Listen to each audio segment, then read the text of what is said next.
shalom at maligayang pagbabalik sa Israel kasama si Aline. Sobrang excited ako para sa araw na ito dahil pupunta tayo sa lungsod ng Bethlehem o Bethlehem ng Judea, ang lungsod kung saan ipinanganak si Jesus.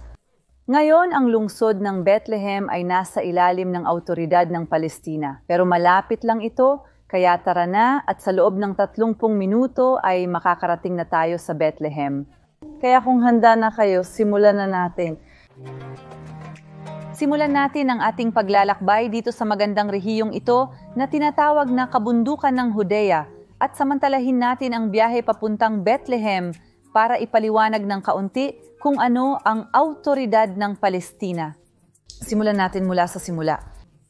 May isang rehiyon na tinatawag na West Bank at ito ay hinati sa 3 zona. Ang Zona A, B at C. Ang Zona C ay nasa ilalim ng kontrol ng Israel, ang Zona A ay kontrolado ng autoridad ng Palestina at ang Zona B ay isang zona ng magkahalong kontrol. Pero ano nga ba ang tinatawag na autoridad ng Palestina? Ito ay itinatag noong 1974 at sila ay isang autonomong zona, sariling pinamamahalaan, ibig sabihin ay mayroon silang sariling gobyerno, sariling presidente, sariling eleksyon, sariling sistema ng kalusugan, edukasyon at buwis. Ibig sabihin ito ay isang rehiyon na talagang ganap na pinamamahalaan ng sarili. At ngayon mga kaibigan, maligayang pagdating sa Bethlehem o mas tamang sabihin Beit Lechem, na siyang tawag namin sa lungsod sa wikang Hebreo. Ang ibig sabihin ng Beit Lechem ay bahay ng tinapay. Ang lungsod ng Bethlehem ngayon ay may 30,000 na naninirahan na ibig sabihin maliit ito pero napakarami nitong kasaysayan. Mahigit 3,400 taon na ng kasaysayan ang meron sa lungsod na ito at syempre napakarami ring kasaysayang biblikal. Kabilang dito, malapit lang dito, matatagpuan ang mga bukirin ni Boaz kung saan nagtrabaho si Ruth. Dito rin sa Bethlehem, ipinanganak ang isa sa mga pinakadakilang hari sa kasaysayan ng Israel, si Haring David. Syempre, dito rin sa Bethlehem, ipinanganak si Jesus. Narito na tayo sa pangunahing plaza ng Bethlehem at dito ginaganap ang mga pagdiriwang ng Pasko taon-taon at napakaganda. Libu-libong Kristiyano mula sa buong mundo ang pumupunta rito upang ipagdiwang ang kapanganakan ni Jesus. Pero nandito kami ngayon dahil sa simbahang ito, ang simbahan ng kapanganakan, at sa loob nito ay matatagpuan ang yungib ng kapanganakan.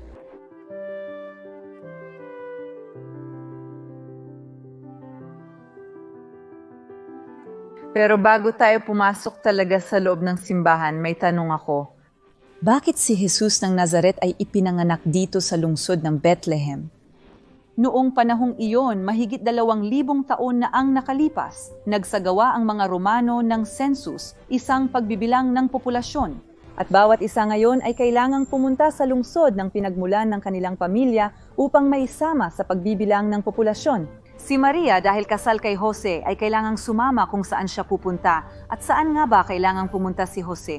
Sa bahay o lungsod ng pinagmulan ng kanyang pamilya. At dahil si Jose, ayon na rin sa sinasabi ng Biblia, ay mula sa angkan ni David, kailangan niyang pumunta rito sa Bethlehem, ang lungsod kung saan nanirahan si David at ang kanyang pamilya. At pagdating nila sa Bethlehem, wala silang matuluyan, kaya napilitan silang tumuloy sa isang sabsaban ng mga hayop, at doon sa sabsaban ay isisilang ni Maria si Jesus.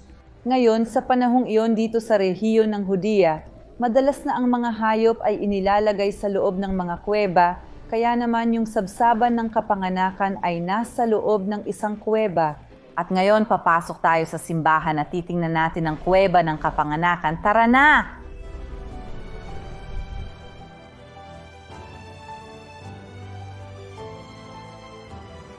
Dito sa pintuan ng simbahan, makikita rin natin ang mga makasaysayang yugto.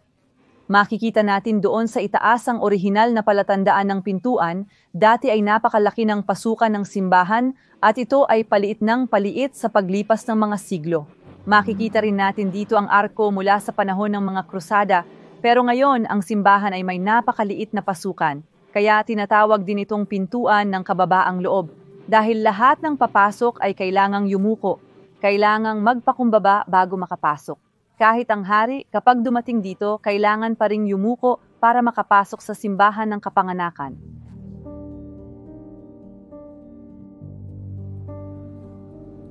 Ito ang pinakamatandang lugar ng tuloy-tuloy na pagsamba ng mga Kristiyano sa buong mundo. May mga Kristiyanong nagdarasal dito mula ika-2 siglo at makikita na natin dito ang gitnang bahagi ng simbahan at makikita natin kung gaano ito kaganda.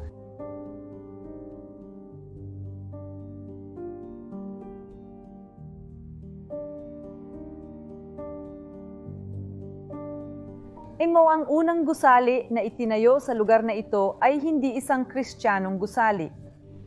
Paano yon?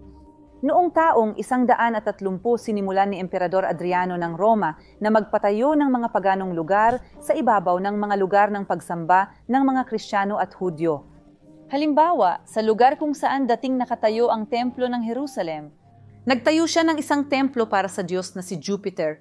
At dito sa pangunahing lugar ng mga Kristiyano sa Bethlehem, ipinag-utos niyang magtayo ng templo para kay Adonis noong taong 135.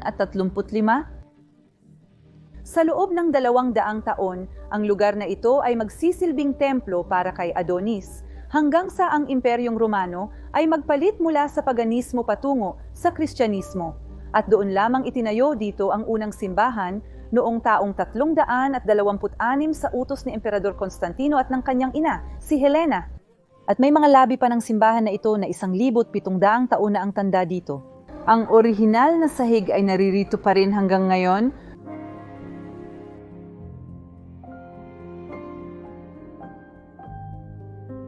Pero ang simbahan na ito ay dumaan sa maraming pagbabago.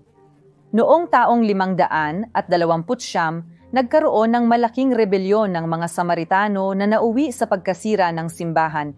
At noong ika-6 na siglo, iniutos ni Emperador Justiniano ang muling pagtatayo ng simbahan at ito ang simbahan na nakikita natin hanggang ngayon. Nakikita natin mga kaibigan, ang isang simbahan na 1,400 taon nang nakatayo at ginagamit pa rin. Ito ang pinakamatandang simbahan sa buong banal na lupain. Pero bakit wala ng mga simbahan mula sa panahong iyon? Dahil noong 614 sinalakay ng mga Persyano ang Israel at winasak ang lahat ng simbahan sa banal na lupain, maliban sa simbahan ng Bethlehem. Bakit nailigtas ang simbahang ito? Dahil noong pumasok dito ang mga Persyano, nakita nila ang mga pinta sa mga pader. Sa mga pinta, may mga larawan ng 3 haring mago. At ang 3 haring mago na mga pantas mula sa silangan ay may mga kasuotan, kahit sa larawan, na kahawig ng kasuotan ng mga Persyano. At dahil nakikita ng mga Persyano ang kanilang sarili sa mga iginuhit dito, nagpasya silang huwag sirain ang simbahang ito. Kaya naman, 1,400 taon na ito at pagkatapos nito ay may mga idinagdag pa sa simbahan tulad ng mga mosaic na nakikita natin dito sa itaas na kulay ginto na mula sa panahon ng mga krusada.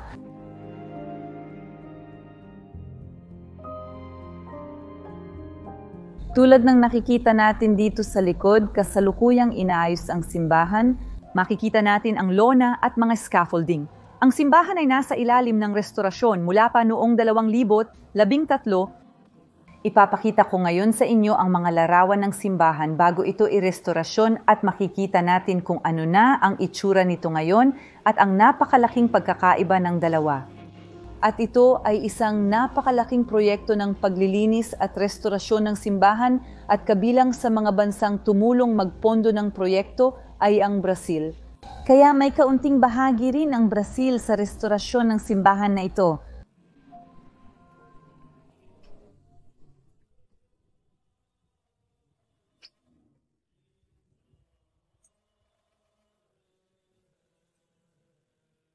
Ang pangangalaga ng simbahan ngayon ay hinahati sa 5 denominasyong Kristiyano. Ibig sabihin, bawat isa sa kanila ay nag-aalaga ng isang bahagi ng simbahan. Ang mga pangunahing grupo ay ang mga Griyegong Ortodokso, pero mayroon din tayong mga Armenyong Apostoliko, mga Romano Katoliko, at mayroon ding kaunting bahagi para sa mga Koptiko at sa simbahang Ortodoksong Syrian. At tingnan niyo ang saya, dumating tayo rito at nakikita natin na sa loob ng yungib sa mga sandaling ito ay may nagaganap na seremonya ng simbahang Armenyo. Kaya naririnig natin ang kanilang mga awitin, makikita rin ang insenso na ginagamit nila. at kapag natapos na sila, makakapasok na rin tayo.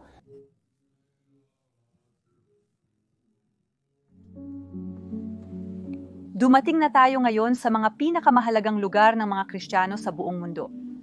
Mayroon tayong dalawang napaka-espesyal na lugar dito sa loob ng yungib ng kapanganakan. Ang una sa mga ito ay itong espasyo rito na may pilak na bituin na may 14 na dulo. Alam natin na si Jesus ay ipinanganak sa yungib na ito at ayon sa tradisyong Kristiyano, hindi lang sa yungib na ito kundi partikular sa mismong lugar na ito.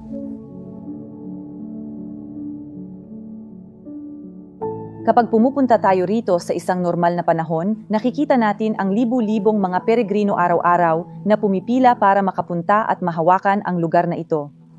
At sa mga panahong ito na napakahirap at kakaiba na ating nararanasan, para sa akin ay isang napakaibang karanasan ang narito sa lugar na ito na halos mag-isa lang ako, pero masasabi kong halos lang, mga kaibigan. Ilang minuto pa lang mula nang dumating kami, may mga tao na akong nakita na pumapasok, lumalabas, at nagdarasal. Kaya mga kaibigan, may laman talaga ang lugar na ito. At kahit na may mga pagsubok, patuloy pa ring pumupunta rito araw-araw ang mga Kristiyano para magdasal. Naririnig ko pa nga ngayon na may papasok dito maya-maya lang, kaya tuloy tayo. Para sa susunod na lugar na gusto kong ipakita sa inyo na nandito, alam natin, ayon sa Ebanghelyo ni Lucas, na pagkatapos ipanganak si Jesus, kinuha siya ni Maria at inilagay sa isang sabsaban. Ano ang sabsaban? Ang sabsaban ay ang lugar kung saan inilalagay ang pagkain ng mga hayop at alam natin na ang yungib na iyon ay isang kuwadra. Kaya dito, habang bumababa tayo, makikita natin mga kaibigan ang mga orihinal na bahagi ng yungib.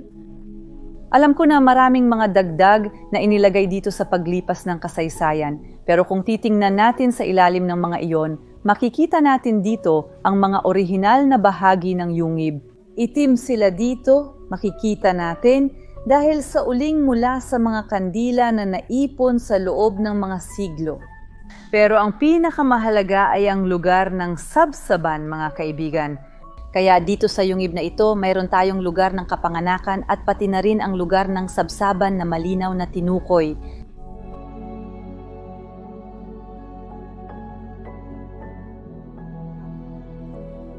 Ngayon, makikita natin ang yungib ng kapanganakan at mukhang maliit ito.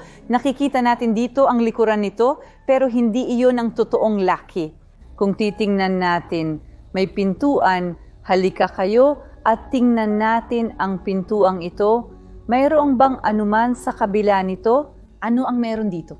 Ang yungib ng kapanganakan, mga kaibigan, ito ay napakalaki at nagpapatuloy pa doon. Pero ang daan papunta sa natitirang bahagi ng yungib ng kapanganakan ay hindi dito sa loob ng simbahang ito. At makikita pa natin ang natitirang bahagi ng yungib mamaya-maya lang.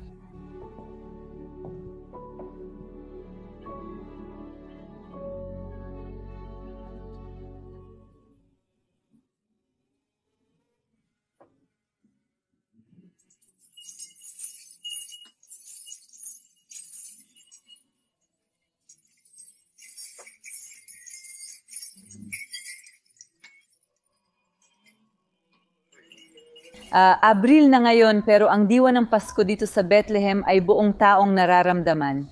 Dito sa itaas, makikita rin natin ang mga ilaw at dekorasyong pampasko. Siyempre, mas marami talaga tuwing Pasko, pero buong taon ay may maganda at Paskong pakiramdam dito sa lungsod. Naalala nyo ba nung nasa loob tayo ng kuweba? Sa dulo nito, nakita natin ang isang pinto. At alam natin na ang kuweba ng kapanganakan ay nagpapatuloy pa. Pero hindi ito na-access mula sa loob ng simbahan ng kapanganakan kung saan tayo nagpunta, hanggang doon lang talaga tayo. Nasaan ang natitirang bahagi ng kuweba ng kapanganakan? Sa loob ng simbahan na ito. Ang pangalan nito ay Simbahan ni Santa Catarina ng Alexandria, isa itong simbahang Katoliko. At ngayon, papasok tayo ng magkakasama at titingnan natin kung ano ang nasa natitirang bahagi ng kuweba ng kapanganakan. At magugulat kayo kung gaano kalaki ang kuweba na ito.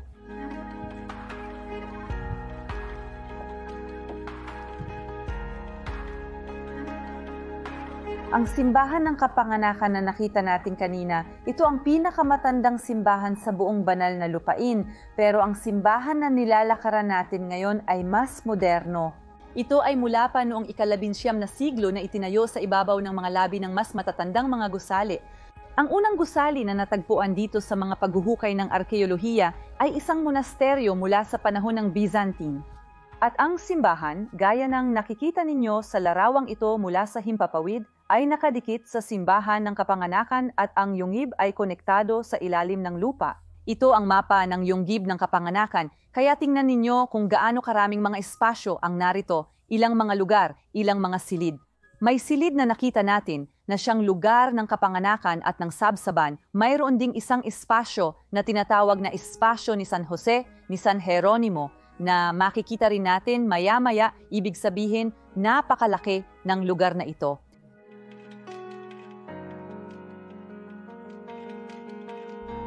At sa paglapit po natin dito, makikita natin ang pintuang ito. Ang pintuang ito sa kabila ay ang pagpapatuloy papunta sa yungib ng kapanganakan. Noong nandoon tayo, nakita rin natin ang parehong pintuang ito sa kabila. Ipinapakita nito sa atin na talagang nasa isang malaking yungib tayo na hinati sa pagitan ng dalawang simbahan. At naririnig pa rin natin ang mga Armenyo na nandito na tinatapos ang kanilang panalangin sa loob ng yungib.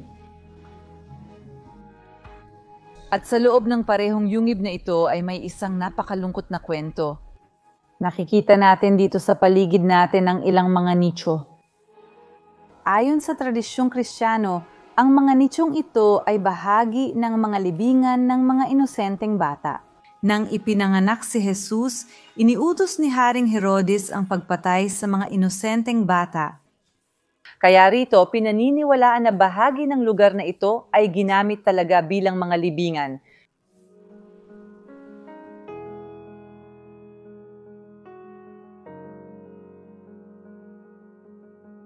At so dito sa pagpapatuloy ng yungib sa lugar na ito nanirahan si San Jeronimo, makikita natin dito na siya ay inilalarawan na may hawak na Biblia sa kanyang mga braso. Ang ginawa niya dito sa loob ng lugar na ito ay ang pagsasalin ng Biblia sa Latin na kilala rin bilang Vulgata. At dahil sa kanyang pagsasalin, ang salita at ang tekstong biblikal ay lalo pang kumalat sa loob ng Imperyong Romano. Sa si San Jeronimo ay ililibing dito, ngunit kalaunan ng kanyang katawan ay ililipat. Kaya sa panahon ngayon, alaala na lang talaga ang nandito.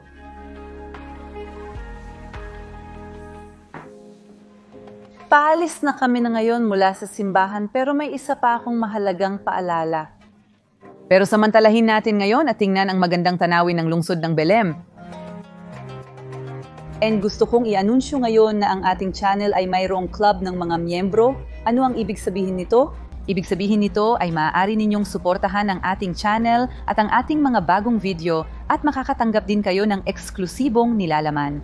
Kaya dito sa ibaba may maliit na button na nakasulat na maging miyembro, i-click ninyo iyon at tingnan ang mga option para sa pagiging miyembro dito sa channel. Sa channel may video para sa lahat tuwing Miyerkules at Linggo. Isang halik para sa lahat, maraming salamat sa panunood at magkikita tayo sa Miyerkules para sa isa pang espesyal na video dito sa lungsod ng Belem.